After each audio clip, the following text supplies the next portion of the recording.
انقلاب کیسے مکمل ہوتا ہے، باقی نبیوں رسولوں نے کیا کیا اپنی زندگی میں کیا، میں نے زیادہ تفصیل نہیں رکھی، اور رسول اللہ صلی اللہ علیہ وسلم نے کیا کیا اپنی زندگی میں کیا، کیوں یہ آخری کہلائے اور کیوں یہ آخری انقلاب ہے، اور کیوں یہ انقلاب کامیاب تب نہیں ہوا، چلا کامیاب ہوا، اپنی زندگی میں قائم کر کے دکھا دیا، لیکن فیل ہو گیا، پھر اس کے بعد پھر جھگڑے اور دوسری اور تمام چیزیں سٹارٹ ہو گئی تھوڑے عرصے کے بعد، یہاں تک چلا آ رہا ہے۔ تو پھر آخری کیوں، کوئی اور کیوں نہیں، اللہ کے نظام میں محمد صلی اللہ علیہ وسلم کو کیوں بھیجا گیا اور آخری کیسے ہے۔ Subscribe the channel and press the bell icon to never miss a video. الحمدللہ الحمدللہ الذی لہ حمدا کثیرا کما امر واشهد ان لا الہ الا اللہ وحدہ لا شریک لہ واشهد ان سیدنا و نبینا و مولانا محمدا عبدہ و رسولہ۔ برادران کرام، محمد رسول اللہ صلی اللہ علیہ وسلم خاتم الانبیاء اور خاتم الانبیاء تھے، نبوت کے سلسلے پر مہر لگا دی اور نبوت کا سلسلہ ختم ہو گیا۔ آپ کے بعد دنیا میں جو کوئی بھی آئیں گے وہ مصلح ہوں گے، سدھارک ہوں گے، ریفارمرز ہوں گے، ڈائریکٹ اللہ کا کلام ان پر نازل نہیں ہوگا۔ لیکن اب سے 1400 سال پہلے یہ جو سلسلہ نبوت ختم ہوا، اس کی تاریخ بہت مختصر، کیونکہ اس خطبے کے وقت میں تو اس موضوع کو تفصیل سے لینا ممکن نہیں ہے، کبھی انشاءاللہ لوں گا، یہ تو کئی قسطوں کا ہے کہ حضرت آدم علیہ السلام کو اللہ نے دنیا میں بھیجا، وہاں سے دنیا میں انسان شروع ہوئے، جب بھیجا، جب زمین پر اتارا تو یہ کہا اِمَّا یَأْتِیَنَّکُم مِّنِّی ھُدًى فَمَن تَبِعَ ھُدَایَ فَلَا خَوْفٌ عَلَیہم وَلَا ھُم یَحْزَنُونَ۔ پھر تمہارے پاس ہدایت آتی رہے گی، اور جو کوئی اللہ کے پاس سے اور جو کوئی اس کی اتباع کرے گا، اس کے لیے یہاں دنیا میں بھی اور اس دنیا کے بعد کی زندگی میں بھی نہ کوئی خوف ہوگا نہ غم۔ وہاں سے اس وقت کی انسان کیسے تھے، انسان پھیلے بڑھے، سویلائزیشنز اور تہذیبیں جگہ جگہ دنیا کے بہت سے حصوں کے اندر پھلی پھولی، بڑھی پنپی، تباہ ہوئی، ختم ہوئی۔ کہیں قدرتی آفات سے، نیچرل کیلیمٹیز سے، زلزلے اور طوفان اور آتش فشاں، جوالا مکھی، کہیں ان سے ختم ہوئی، کہیں ان کو دوسری قوموں نے ختم کر دیا، اس طریقے سے ختم ہوئی۔ تو تہذیبیں، جو بڑے بڑے کلچرز، تہذیبیں انہیں کہتے ہیں جو بہت لمبے عرصے تک ایک بڑا علاقہ جو ہے وہ چل رہا ہو اور اس کی اپنی ایک مخصوص رہن سہن کی شناخت، پہچان، آئیڈینٹی ہو۔ تو دنیا میں بہت سی سویلائزیشنز بہت آگے بڑھی، پھلی پھولی، تباہ ہوئی، ختم ہوئی۔ یہ تاریخ میں ہوتا رہا۔ مختلف علاقوں میں اللہ نے نبی بھیجے، اپنے رسول بھیجے، ہدایت دیتے رہے، اور پھر یہ سلسلہ محمد رسول اللہ صلی اللہ علیہ وسلم پر ختم ہوا۔ محمد رسول اللہ صلی اللہ علیہ وسلم نے یہ اعلان کیا، اور ان کے ذریعے قرآن کے اندر اللہ نے یہ اعلان کیا کہ اس سے پہلے جتنے نبی اور رسول آئے وہ سب سچے تھے، ان کی تعلیمات سچی تھیں، جس علاقے میں آئی، جہاں آئی، اس دور کے حساب سے مکمل اور ضروری تھی۔ لیکن اب قیامت تک کے لیے ایک نظام جو آ گیا ہے وہ یہ مکمل نظام ہے، اور یہ اس کا لاسٹ ایڈیشن ہے جو مختلف نبیوں اور رسولوں کے، کہیں پچھلی کتاب پر عمل کرانے کے لیے نبی اور رسول آتے تھے، اور کہیں رسول آتے تھے اور نبی اور رسول ایک نئی کتاب لے کر، نیا قانون لے کر، نئی شریعت لے کر، الگ الگ علاقوں میں، اس لیے کہ ایک علاقے کی تعلیم بہت دور تک نہیں پھیل سکتی تھی دوسری جگہوں پر۔ یہ جو ایک پروسیس ہے، یہ جو عمل ہے، اس کا ایک جو تھوڑا سا وقت ہے آج اس میں ایک مختصر سا میں ایک نقشہ میں کھینچوں گا۔ حضرت آدم علیہ السلام کا کہیں تذکرہ قرآن میں نہیں ہے کہ وہ نبی یا رسول تھے، کسی جگہ نہیں ہے، لیکن حدیث میں ہے کہ وہ پہلے نبی تھے، حدیث کے اندر آتا ہے۔ اب جو لوگ نہیں مانتے حدیث کو وہ کہتے ہیں کہ نہیں ہم نہیں مانتے، مت مانو، لیکن اللہ نے جب پہلا انسان بھیجا تو ان کے ساتھ کچھ گائیڈنس اور کچھ ہدایت بنیادی طور پر تھی۔ انسان جو شروع میں آئے وہ کیسے تھے، کتنا علم تھا، کیا آئی کیو لیول تھا، کیا فہم تھی، کوئی بڑا کلچر اور کوئی تہذیب تو تھی نہیں، ابھی دنیا میں انسان پھیلے نہیں تھے۔ قرآن کے ایک واقعے سے معلوم ہوتا ہے، قرآن نے بتایا کہ ان کے ایک لڑکے نے اپنے سگے بھائی کو قتل کر دیا، جب قتل کر دیا تو اس کے بعد اس کی یہ سمجھ میں نہیں آیا کہ یہ ڈیڈ باڈی کا ڈسپوزل کیسے کرے، اس کا کیا کرے ڈیڈ باڈی کا۔ اس وقت تک کوئی لا نہیں تھا، کوئی سوسائٹی اور معاشرہ نہیں تھا، کوئی عدالتیں نہیں تھیں، کوئی پولیس نہیں تھی، اور کوئی شریعت کا قانون بھی نہیں آیا تھا۔ حضرت آدم کو اللہ نے بھیجا تو بنیادی عقید و عقائد کی تعلیم اور کچھ اور رہن سہن سے متعلق کچھ ہدایات ہوں گی مختصر۔ تو ابھی کوئی شریعت کا بھی قانون نہیں ہے کہ کسی جرم کی کوئی سزا ملے، قتل کر دیا اس نے۔ اس کے بعد یہ پریشان تھا کہ اس کا کیا کروں میں، ڈیڈ باڈی کا، لاش کا کیا کروں۔ اس کی یہ سمجھ میں نہیں آیا کہ اس کو دفن کر دے، اس کی یہ سمجھ میں بھی نہیں آیا کہ جلا دے۔ میں یہ وہ چیزیں کہہ رہا ہوں جو مختلف جگہوں پر کی جاتی ہیں۔ اس کی سمجھ میں یہ نہیں آیا کہ کسی جگہ لٹکا دے اس کو، چیل کوے اور گدھ اور جنگلی جانور کھا جائیں گے۔ اس کی یہ سمجھ میں نہیں آیا کہ اس کو کہیں کسی ندی دریا کے اندر بہا دے، جنگلی جانوروں کے لیے چھوڑ دے، وہ ختم کر دیں گے۔ ان میں سے کچھ بھی اس کی سمجھ میں نہیں آیا، اس لیے کہ انسان نے جو علم حاصل کرنا شروع کیا ہے وہ دیکھ دیکھ کر اور غور کر کر کے پھر چیزیں اس پر کھلتی چلی گئیں۔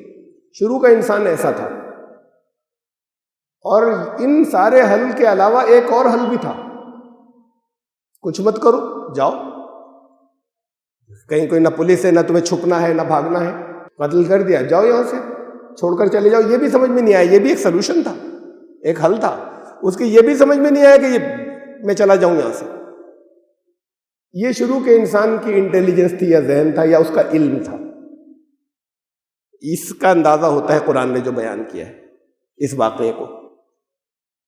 پھر اس نے یہ دیکھا کہ ایک کوا جو ہے وہ زمین کو رید رہا ہے چونچ سے، اسے دیکھ کر اسے اسٹرائک کیا کہ اچھا زمین کھودوں، میں زمین کھود کے دبا دوں، اور اس شکل میں اس نے پھر زمین کھود کے اسے لاش کو وہاں پر دفن کر دیا۔ شروع کا انسان ایسا تھا، اتنا علم تھا اور ایسی ذہانت تھی اس کی۔ وہاں سے یہ آج کی جو ستاروں اور سیاروں کے اوپر کمندے ڈال رہے ہیں اور مارس کے اوپر، مریخ کے اوپر پہنچنے کی باتیں کر رہے ہیں، چاند تو دور کی بات ہے، وہاں سے اب اس جگہ آ گیا انسان کہ جہاں اپنے گھر بیٹھ کر دنیا کو چلاتا رہتا ہے۔ بہت سے اس کے گیجٹس جو ہیں وہ ایک ہی جگہ بیٹھ کر دنیا میں چلتے رہتے ہیں۔ اس نے وہ مشینی انسان بنا لیے جو سارے کام کرتے رہتے ہیں۔ تو اس کی شروعات حضرت آدم کے جو بیٹے تھے ان کا جتنا علم تھا وہاں سے ہوئی تھی، اور پھر انسان سیکھتا چلا گیا۔ جیسے جیسے انسان بڑھے، ایک سوسائٹی، ایک معاشرہ بنا۔ اب جب معاشرہ بنا تو اس کے اندر پھر طرح طرح کے مسائل پیدا ہوئے۔ اکیلے آدمی کے مسائل تو خالی یہ ہوتے ہیں کہ پیٹ کیسے بھرے، لیکن جب بہت سے لوگ ہوتے ہیں تو پھر آپسی تعلقات ہوتے ہیں، رہن سہن کے، اس میں بہت سے مسائل پیدا ہوئے۔ اب ضرورت تھی ایک قانون کی۔ یہ قانون ہمیں قرآن پر غور کرنے سے ایسا محسوس ہوتا ہے کہ سب سے پہلے حضرت نوح علیہ السلام کے ذریعے آیا، جسے شریعت کہتے ہیں۔ تو سب سے پہلے صاحب شریعت، نبی یا رسول حضرت نوح علیہ السلام تھے۔ ہمارے یہ جو وہ لوگ جو خدا کو نہیں مانتے، اور ظاہر ہے پھر خدا کے کلام کو بھی نہیں مانتے، وہ تو جو اپنی چیزیں بتاتے ہیں، اندازے لگاتے ہیں، وہ یہ ہے کہ انسان جو ہے وہ بہت چھوٹی سی اسٹیج سے شروع کر کے یونی سیلولر ایمیوبا سے شروع ہو کے اور ان کے اندر ایوولوشن اور ارتقاء ہوتا رہا، اور پھر یہاں تک کہ وہ بندروں اور مانسس کی نسل سے پھر ڈیولپ ہو کے پھر ایک وحشی سا انسان تھا ان جانوروں اور انسان کے درمیان میں، اور پھر یہ اب کلچرڈ انسان ہلکے ہلکے کر کے ایسے وجود میں آ گیا۔ وہ ایوولوشن کی بات کرتے ہیں، ارتقاء کی، وہ کریشن کو منع کرتے ہیں کہ کچھ نہیں تھا اور پھر آ گیا سامنے۔ اللہ اس بات کے اوپر قادر ہے، اللہ ہی کو نہیں مانتے، کریشن کی یا تخلیق کی بات نہیں کرتے۔ قرآن ایوولوشن کو مانتا ہے، ارتقاء کو۔ انسان کا ارتقاء ہوتا رہا ہے حضرت آدم سے یہاں تک، دنیا کی اور بھی بہت سی جو پرجاتیاں ہیں جانوروں کی، ان کا ارتقاء، ان کا ایوولوشن ہوتا رہا ہے، لیکن انسان کو کہیں سے بھیجا گیا یہاں زمین پر، یہ کریشن ہے، تخلیق۔ تو اس زمین پر کریشن اور تخلیق بھی ہے، اس زمین پر ارتقاء اور ایوولوشن بھی ہے۔ قرآن یہ کہتا ہے انسان شروع ہوا انسان سے، جانور سے نہیں۔ یہ الگ بات ہے کہ اس کا علم بہت کم تھا، زندگی بہت کچھ جانوروں سے ملتی تھی، ابھی مہذب نہیں ہوا تھا۔ لیکن مہذب نہیں ہونے کا یہ مطلب نہیں کہ جیسے یہ لوگ پیش کرتے ہیں اپنے اندازوں سے، اپنی آرکیولوجی سے مختلف، شروع کے خالص وحشی انسان تھا ایک۔ اخلاقی تعلیمات حضرت آدم لے کر آئے ہیں، اللہ نے ان کو بھیجا ہے، تو وہاں سے جو لوگ چلیں گے ان کو کم سے کم موریلٹیز اور اخلاقی تعلیمات اور بنیادی طور پر توحید اور جو بنیادی عقائد ہیں، اس کو تو وہ لے کر آئے ہیں جو پہلا انسان لایا ہے۔ اس سے پہلے کے لوگوں کو ایسے ہی تھوڑی چھوڑ دیا اللہ نے۔ تو وہ چاہے جتنا غیر ترقی یافتہ تھا، لیکن انسان کی شروعات جو ہے وہ ایک کچھ ویلیوز سے، کچھ اقدار سے ہوتی ہے۔ ایسا نہیں ہوتا کہ وہ جانور سے اور پھر وہ کر کے وہ سیکھتا چلا گیا کچھ چیزیں اور اس کے ذہن میں آتی چلی گئی۔ تو یہ ضرور ہوا کہ تہذیب فنا اور تباہ ہوتے نہیں درمیان میں، یہ ضرور ہوا کہ لوگ ایسی جگہ پھیل گئے جہاں وہ بالکل جنگلی رہ گئے اور ان تک کچھ کلچر بھی نہیں پہنچا، اخلاقی تعلیمات بھی نہیں پہنچی۔ یہ دنیا میں جگہ جگہ ہوتا رہا، آج بھی ایسے قبیلے ہیں۔ لیکن جہاں بستیاں بڑی ہوتی تھیں اور کوئی بستیوں کا سینٹر ہوتا تھا جہاں پر لوگ بہت آتے تھے اور وہاں سے لوگ بہت دوسری جگہوں پہ جا کر پھیلتے تھے، ان سینٹرز کے اوپر اللہ ہدایت کے سامان بھیجتا تھا۔ نبیوں کو کسی گاؤں میں نہیں بھیجا گیا ہے، رسولوں کو۔ سارے نبی اور رسول جو ہیں وہ ام القریٰ، بستیوں کے مرکز پر آتے تھے تاکہ لوگ وہاں سے پیغام لے کے پھیل جائیں جو آتے رہتے ہیں وہاں، اور یہاں سے جو لوگ جگہ جگہ جاتے رہتے ہیں وہ سب جگہ پھیلا دیں۔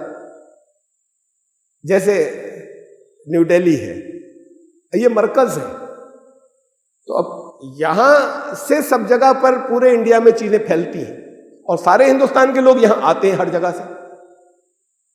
سارے ہندوستان کے لوگ ممبئی نہیں جاتے، لیکن سارے ہندوستان کے لوگوں کو، ساؤتھ کے لوگوں کو ضرورت پڑتی ہے کہ دلی آئیں یا دلی سے کچھ ان کا ایک رابطہ جو ہے وہ ضروری ہے، کیپٹل۔ تو کیپٹلز پر بھیجا جاتا تھا نبیوں اور رسولوں کو، جو اللہ کی طرف سے انتظام تھا۔ اور نبی اور رسول، خاص طور سے رسول، وہ آتے تھے، وہ پیدا ہوتے تھے یا تو کسی ایسی فیملی میں جو بہت اسٹرانگ ہو، نسل کی وجہ سے اسٹرانگ ہو یا اپنی طاقت کی وجہ سے بڑی ہو، تاکہ کوئی آسانی سے دوسرے ہاتھ نہیں ڈالیں ان کے اوپر شروع سے ہی۔ اس کا خیال رکھنا پڑتا ہے کہ ارے فلاں قبیلے کا ہے، فلاں خاندان کا ہے، کیسے اس کے اوپر ہاتھ ڈال دیں۔ تو یہ اللہ نے انتظام رکھا، اور جن کو یہ ایسے اونچے یا طاقتور خاندانوں میں نہیں پیدا کیا ان کو وہاں پلوایا، طاقتور خاندانوں کے اندر بھیجا، وہاں پر کہ تربیت اور ان کا پالن پوشن وہاں پر ہو۔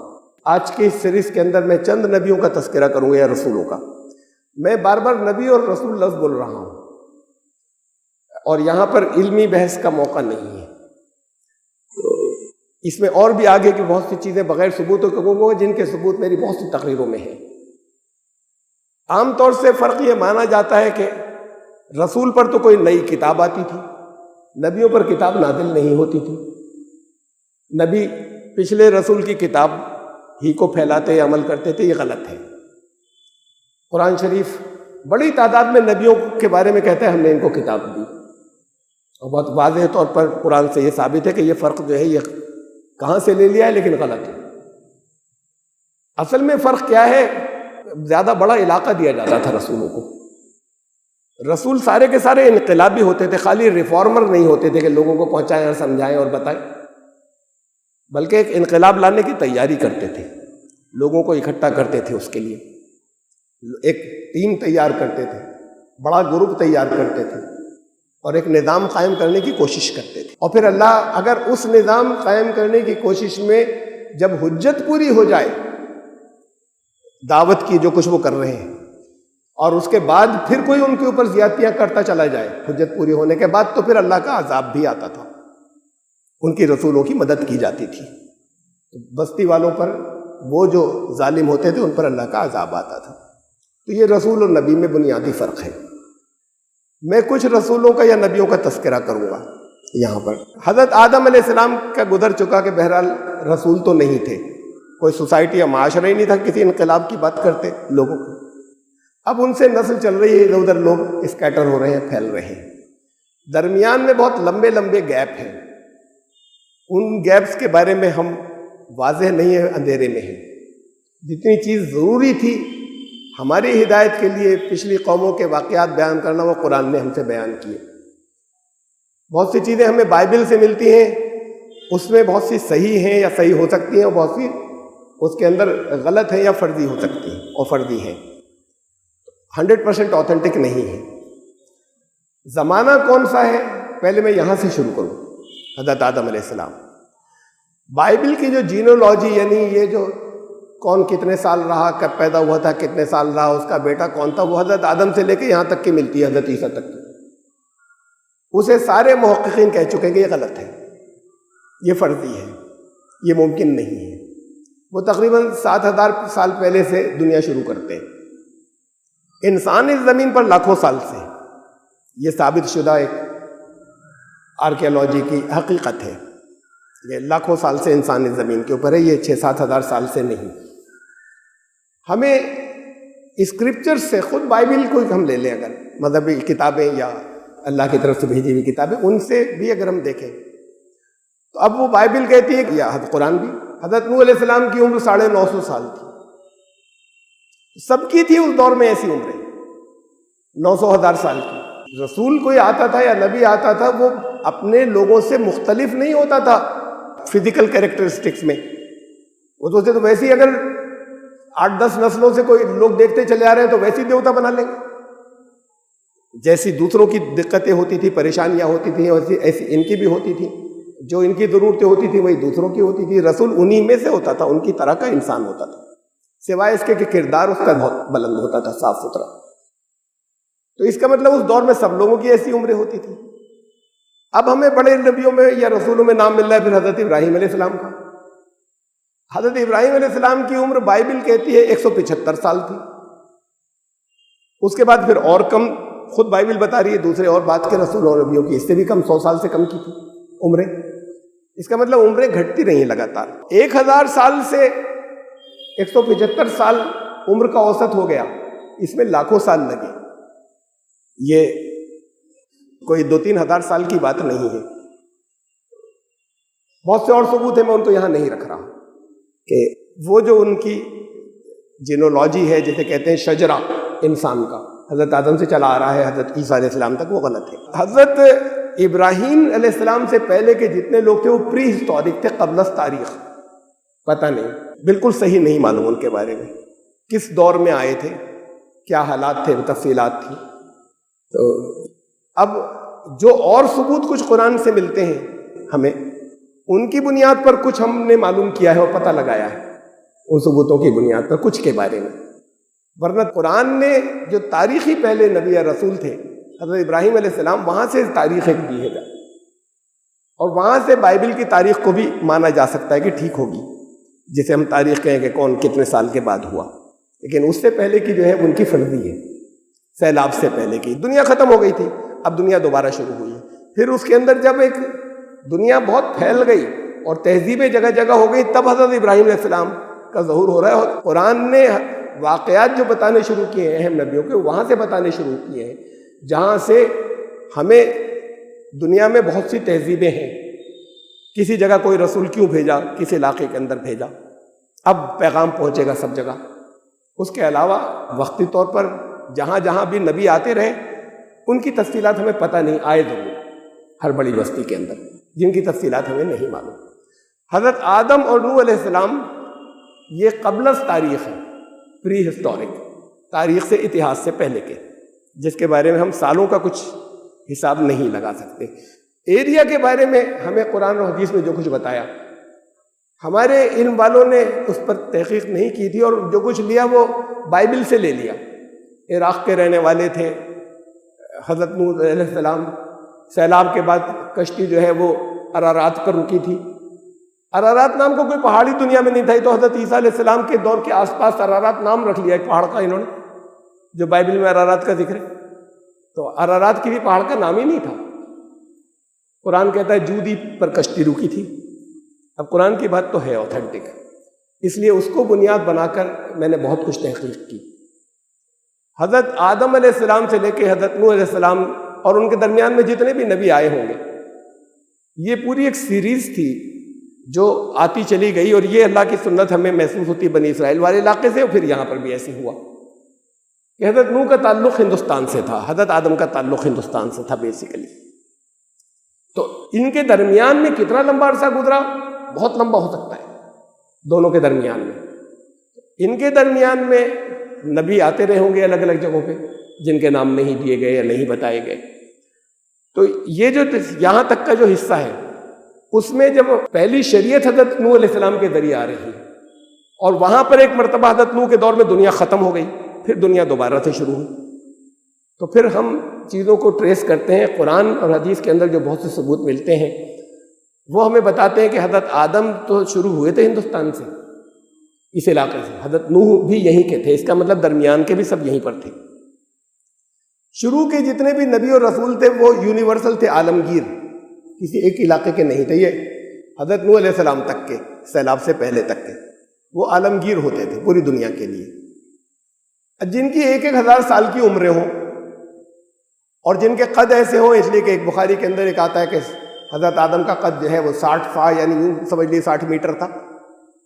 تو جن کے قد ایسے ہوں، کوئی پولیوشن نہیں ہے، کوئی بیماریاں کہیں نہیں ہیں، بہت ہی صحت مند فضا ہے، اور 1000 کی عمریں، تو دنیا کے ہر حصے کے اندر ان کے قدم پڑے ہوں گے۔ لیکن بنیادی مرکز ایک ہوتا ہے جہاں آدمی لوٹ لوٹ کر آتا ہے اپنی تبلیغ سے جا کر مختلف جگہوں سے، تو وہ مرکز جو ہے وہ ہندوستان تھا حضرت نوح تک۔ سیلاب یہاں سے شروع ہوا۔ قرآن کہتا ہے کہ سیلاب تنور سے شروع ہوا، یہ تنور کیرلا کے اندر ہے، ملاپورم ضلع کے اندر۔ سیلاب سمندر تٹ، ساحل سمندر پر، وہاں سے سیلاب شروع ہوا۔ اب ہمارے یہاں تو بائبل کی بات مان لیا گیا ہے، کہاں پر ہے؟ قرآن میں لفظ جودی ہے تو ایک جگہ جودی بھی مان لی گئی ہے، فلاں پہاڑ۔ ایک پہاڑ ہے عراق میں، ایک چوٹی، اس کا نام ہے کودی داغ کہتے ہیں چوٹی کو، کودی، انہوں نے کہا یہی ہوگی پھر جودی، تو وہاں پر ایک چرچ بھی بنا لیا، وہاں پہ ایک مسجد بھی بنا لی گئی، اور لوگ دیکھنے جاتے ہیں کہ یہ تھا۔ یہ سب غلط ہے۔ جتنی میں نے تحقیقات کی بہت تفصیل کے ساتھ میں اس میں، اور میں اس پر نہیں گیا کہ وہ بائبل نے جو چیزیں دی ہیں، تو علاقوں کو نام سے ڈھونڈا ہے۔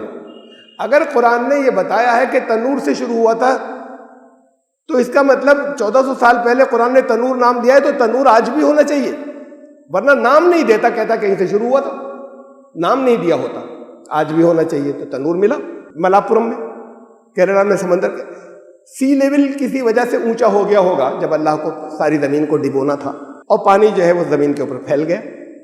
تو اب کشتی کا اللہ نے حکم دیا تھا، انہوں نے بنائی۔ یہ کشتی بھی پہلی بار بنی ہے، اس سے پہلے کشتی نام کی کوئی چیز نہیں ہوا کرتی تھی۔ قرآن میں ہے کہ اللہ کی طرف سے ہدایت آتی نہیں کہ کیسے بناؤ، کشتی کیسے بنے گی، تو پھر انہوں نے اس ہدایت کے مطابق کشتی بنائی۔ اب لوگ ہنستے تھے کہ کیا کر رہے ہیں، یہ کیا چیز بنا رہے ہیں بیٹھے۔ پھر جب سیلاب آیا تو اس کے بعد اس کشتی میں ان کے ماننے والے سوار ہو گئے، تھوڑے سے لوگ تھے، باقی سب نافرمان تھے۔ وہ سیلاب بڑھتا گیا، پانی کا لیول اونچا ہوتا گیا، باقی دنیا ڈوب گئی۔ کشتی رکی ہے جا کر، قرآن کہتا ہے جودی پر، تو صرف اس لیے کہ مجھے اس بات کا یقین ہے کہ قرآن نے جب نام دیا ہے، نام نہیں دیتے، کہتے پہاڑ کی چوٹی پر رک گئی، تو جب قرآن نے نام دیا ہے تو وہ نام آج بھی ہونا چاہیے، اس نام سے وہ پہاڑ یا جگہ۔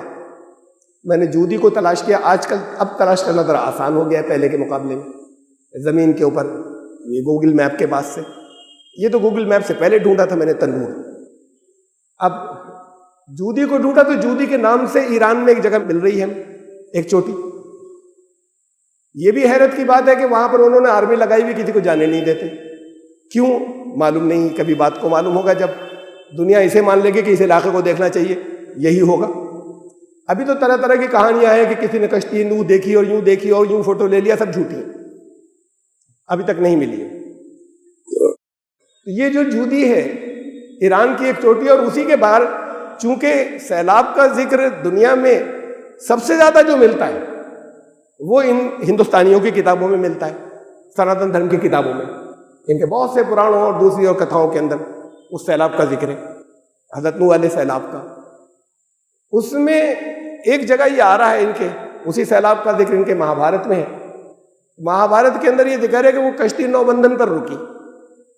اب ہم اسے نہیں مانتے اوتھینٹک، اس کی بنیاد پر کچھ فیصلہ کر لیں مہابھارت کا، یا ان کی جو روایات یا ٹریڈیشن ہے اس پر کچھ، لیکن جب جودی جو قرآن کہہ رہا ہے جب وہ ایران میں مل رہی ہے، تو پھر میں نے ایران میں اس کے قریب تلاش کیا، تو یہ کہتے ہیں نوبندن پر رکی، وہاں نوبندان نام کا ایک شہر موجود ہے قریب میں، اب شہر بن گیا ہوگا، جگہ چھوٹے سے کسی نام سے کسی لینڈ مارک سے بستیاں شروع ہوتی ہیں، پھر بڑی بستیاں ہو جاتی ہیں، تو وہ یہ بھی وہاں پہ مل رہا ہے۔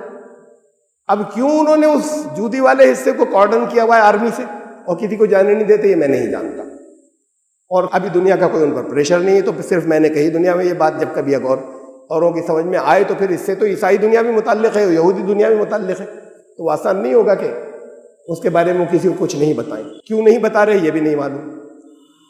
بہرحال یہ یہاں پر جا کر رکی، اور اس کے بعد پھر ان کے ساتھی جو چند تھے تھوڑے سے، اس میں سے کچھ تو واپس اس وطن کی طرف آئے، اور کچھ لوگ جو ہیں وہ پھر اس طرف نکل گئے جس علاقے کو بیبیلون کہتے ہیں، بابل، بیبیلونیا ایک دنیا کی ایک بڑی تہذیب تھی۔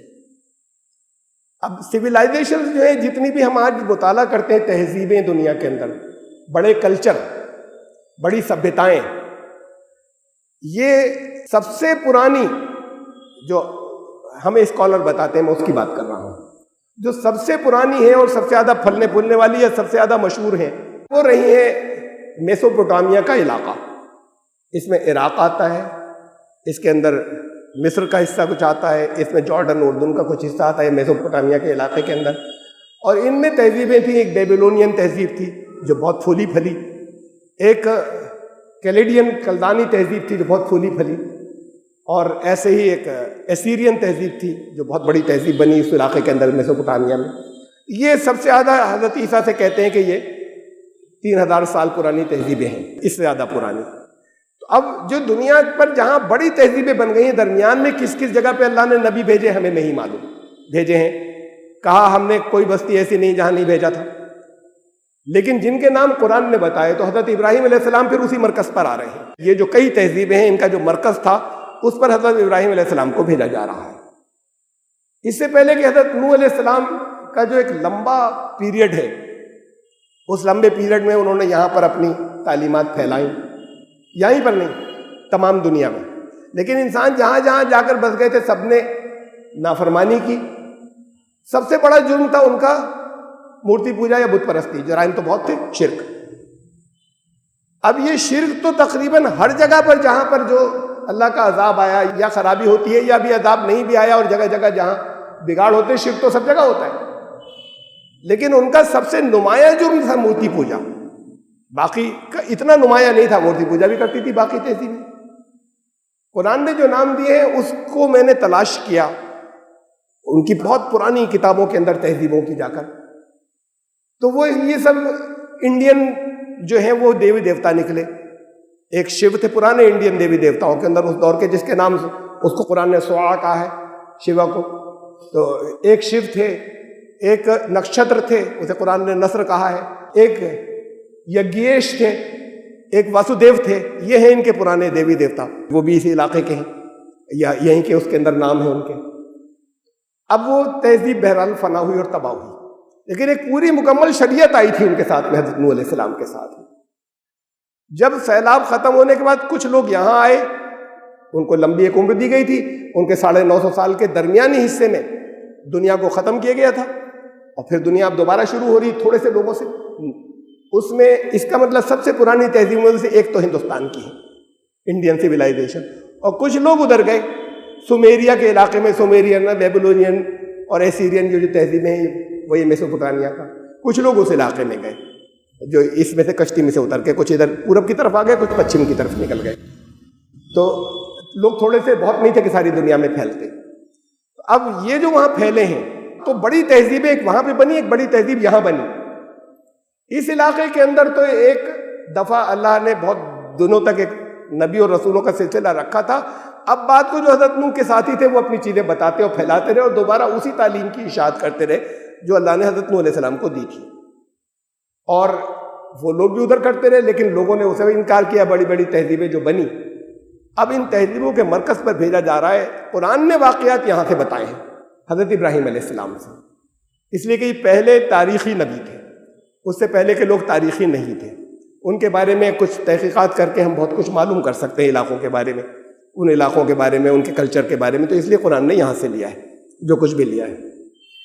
اب دیکھیے حضرت ابراہیم علیہ السلام نے کتنے علاقے کو کور کیا، ان کو حکم دیا گیا تھا، نبی رسول بنایا اللہ نے، تو پھر وہ گھوم پھر کر کرتے تھے پیدل تقریباً میں نے رف اندازہ لگایا کم سے کم 5000 کلومیٹر پیدل سفر کیا انہوں نے۔ شروع میں وہ عراق کے جس علاقے میں تھے جہاں پیدا ہوئے اور میں، وہاں سے انہوں نے کنعان کی طرف سفر کیا، یہ اسرائیل کے پاس میں ہے فلسطین، پھر وہاں سے انہوں نے سفر کیا مصر کی طرف، پھر مصر سے اپنے ایک بیٹے کو آباد کیا اردن جارڈن، اپنے بھتیجے کو حضرت لوط علیہ السلام کو، اور پھر ان کو آباد کیا حضرت اسماعیل علیہ السلام کو عرب میں۔ تو اب یہ کتنا علاقہ ہوا جو انہوں نے پیدل سفر کیا ہے، اور سب پیدل، کہ عراق ہے، مصر ہے، لبنان ہے، اردن ہے، سعودی عرب ہے، یہ سارا علاقہ انہوں نے پیدل کیا ہے۔ یہ پیدل کر رہے ہیں، کوئی نظام قائم ہوا یا نہیں ہوا؟ کہیں نہیں ہوا، کسی جگہ ابھی تو وہ بنیادیں ڈال رہے ہیں۔ ایک بڑے لمبے علاقے کے اندر حضرت ابراہیم کے ذریعے بنیادیں ڈلوائی گئی۔ 2 جگہ انہوں نے اپنے اسسٹنٹ بنا دیے، وہ بھی نبی تھے، وہ بٹھا دیے۔ ایک بچپن میں ہی اللہ کی ہدایت کے مطابق حضرت اسماعیل کو چھوڑ دیا تھا عرب کے اندر، اور ادھر بڑے ہونے کے بعد پھر اپنے بھتیجے کو حضرت لوط علیہ السلام کو ادھر جارڈن اردن میں، یہاں پر اردن کا وہ علاقہ سودوم جہاں پر پھر بات کو قوم لوط تباہ ہوئی، یہ ادھر جارڈن یا اردن میں پڑتا ہے، وہاں پر لے جا کے ان کو بسایا تھا۔ یہ بنیادیں ڈال رہے ہیں جگہ جگہ اس سارے علاقے کے اندر، اتنے بڑے علاقے کے اندر حضرت ابراہیم علیہ السلام، تو کوئی یہ بنیادیں ڈال رہے ہیں، تو یہ بھی انقلاب کی شروعات ہے۔ ان کی زندگی میں کوئی بڑا انقلاب نہیں آ سکتا تھا، اب یہ تو اتنے بڑے علاقے کے اندر ہدایت کے مرکز قائم کر رہے ہیں۔ اس میں یہ بھی ہوا، ایک جگہ کے بارے میں معلوم ہے کہ چونکہ وہاں پر خود نبی موجود تھے حضرت لوط علیہ السلام، اور وہاں پہ قوم کے اندر بے پناہ ایک بے حیائی اور فحاشی پھیل گئی، تو اللہ نے اس علاقے کو تباہ کر دیا، ختم کر دیا۔ حضرت لوط کو لے آئے، وہ کس علاقے میں اس کے بعد رہے پتہ نہیں۔ اب یہاں حضرت ابراہیم کے بعد قابل ذکر میں کچھ بیان کر رہا ہوں کہ حضرت ابراہیم علیہ السلام کے 500 سال بعد اب تذکرہ آتا ہے، بلکہ یوں سمجھ لیجئے کہ بیچ میں اس 500 سال کے ایک اور ہیں، سینٹر میں تقریباً 200 سال بعد حضرت ابراہیم علیہ السلام کے بعد ان کے پڑ پوتے حضرت یوسف علیہ السلام، ان کو مصر کی حکومت مل گئی۔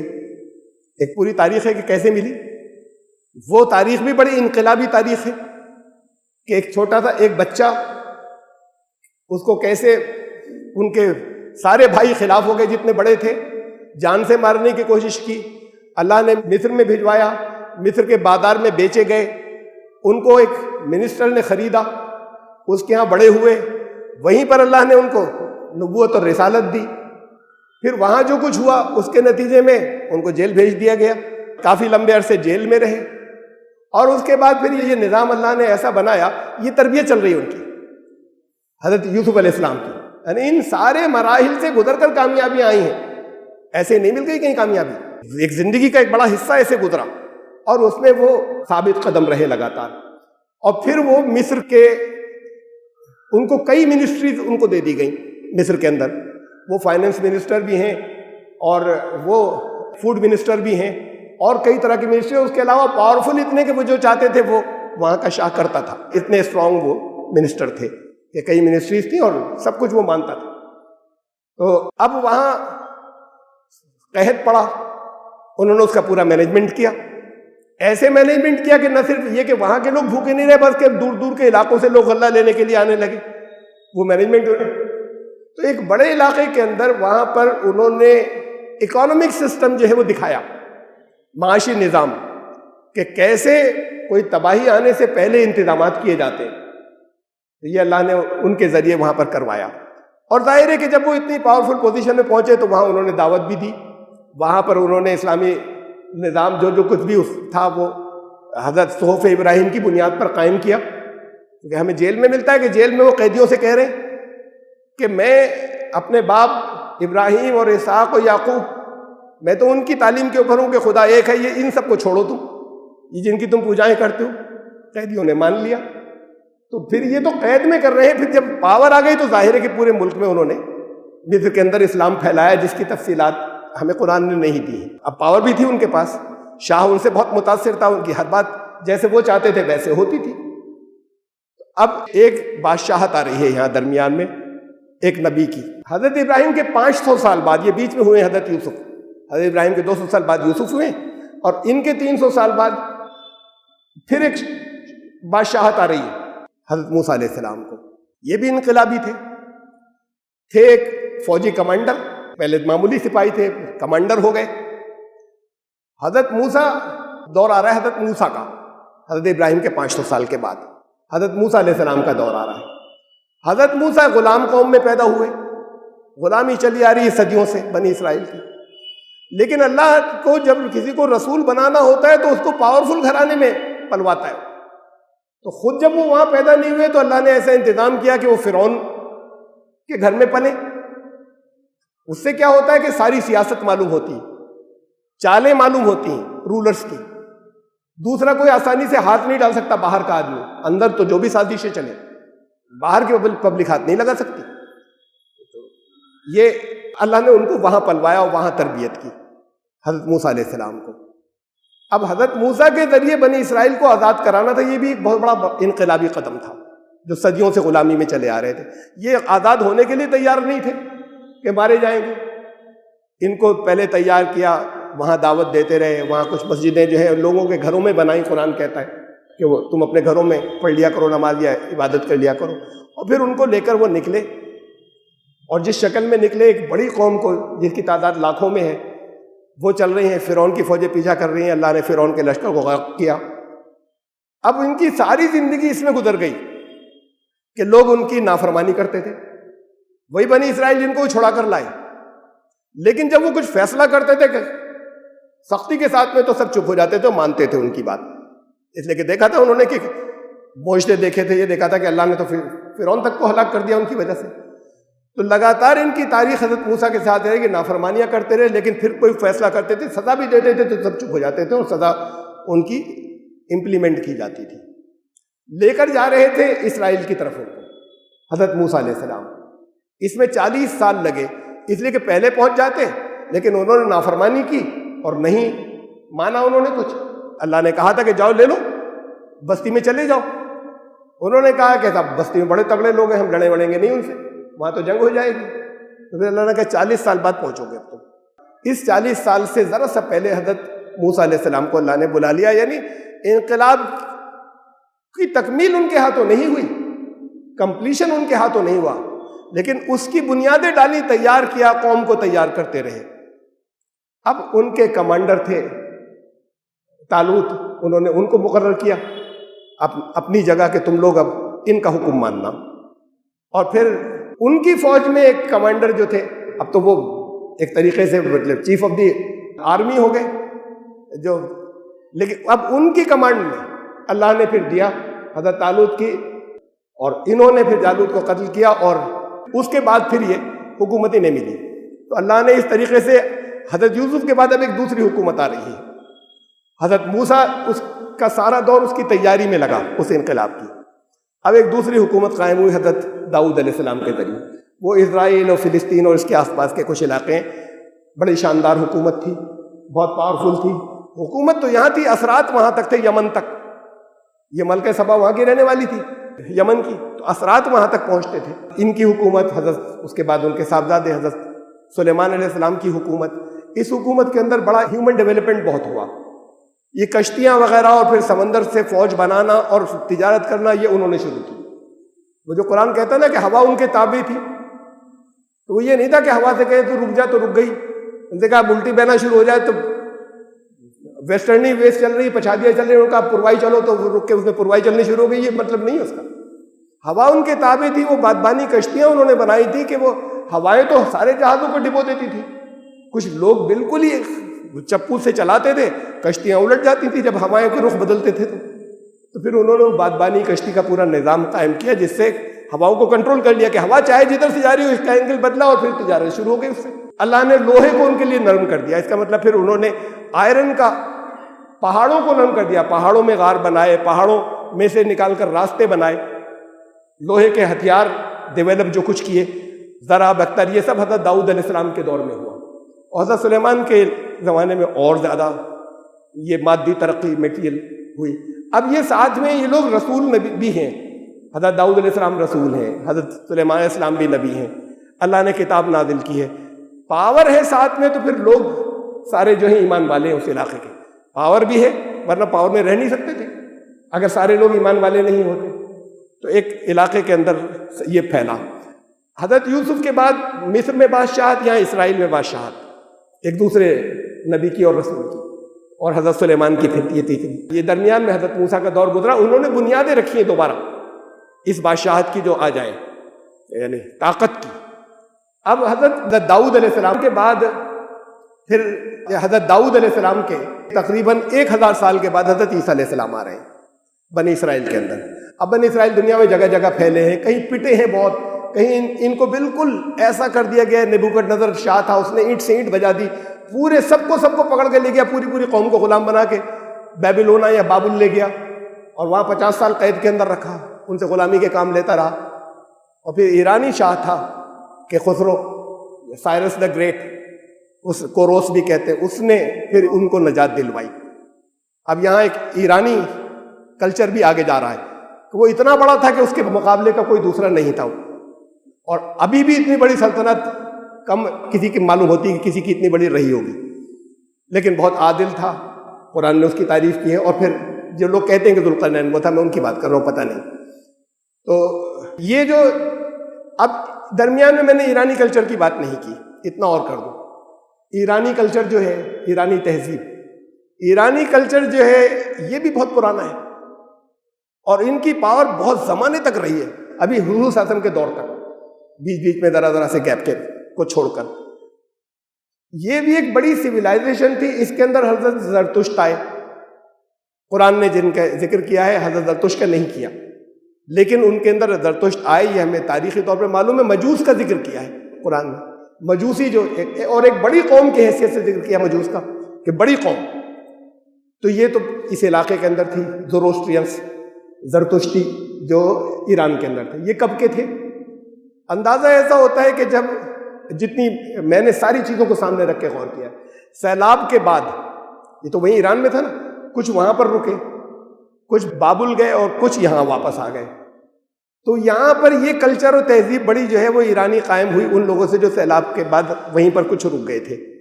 وہ وہاں پر پھر یہ سیلاب کے بعد کے ہی فوراً دور کے اندر حضرت زرتشت کو جو وہاں پر بھیجا گیا, جن کی تعلیمات کی میں بھی کچھ بات نہیں کر رہا, اور زندگی کے حالات کوئی زیادہ علم میں نہیں ہے. ایک اور کچھ بڑی تہذیبیں تھیں, وہ ہے جنوبی امریکہ میں, اور ادھر ہے چین. چین والی بات کو آتی ہے, بہت بعد میں آتی ہے, لیکن پرانی جو ہے ان میں ایک جنوبی امریکہ کی ہے. اب یہ جنوبی امریکہ تو کٹا ہوا ہے سمندر سے. اس دور میں ایسے حالات ہی نہیں تھے کہ یہاں کے لوگ ادھر جا سکیں یا ادھر کے لوگ ادھر کو آ سکیں. کشتی اور جہازوں سے نہیں جا سکتے تھے. یہ جانتے ہی نہیں تھے ادھر کے لوگ کہ ادھر بھی ایک دنیا ہے. ادھر کے لوگ یہ نہیں جانتے تھے کہ ادھر بھی ایک دنیا ہے. پہلے یہ دنیا جڑی ہوئی تھی کبھی, یہ ہمیں جغرافی بتاتی ہے. سب کانٹیننٹس ملے ہوئے تھے. پھر یہ سرکنے اور بدلنے شروع ہوئے. اور غالباً یہ بھی پھر حضرت نوح کے سیلاب کا دور ہے کہ جب یہ حصہ جو ہے یہ کٹ گیا اور الگ ہو گیا. اب وہاں کے حالات کا قرآن نے ذکر ہمیں نہیں کیا ہے. قرآن نے تو کچھ بھی نہیں چھوڑا, تحقیق نہیں کی گئی اس کے اوپر. جیسے اس کے سلسلے میں نے بہت کی, انڈین کلچر اور کون نبی تھے اور کیا کیا کیا انہوں نے, تفصیلات یہاں نہیں رکھی میں نے. تو ایسے اس کا نہیں کیا گیا.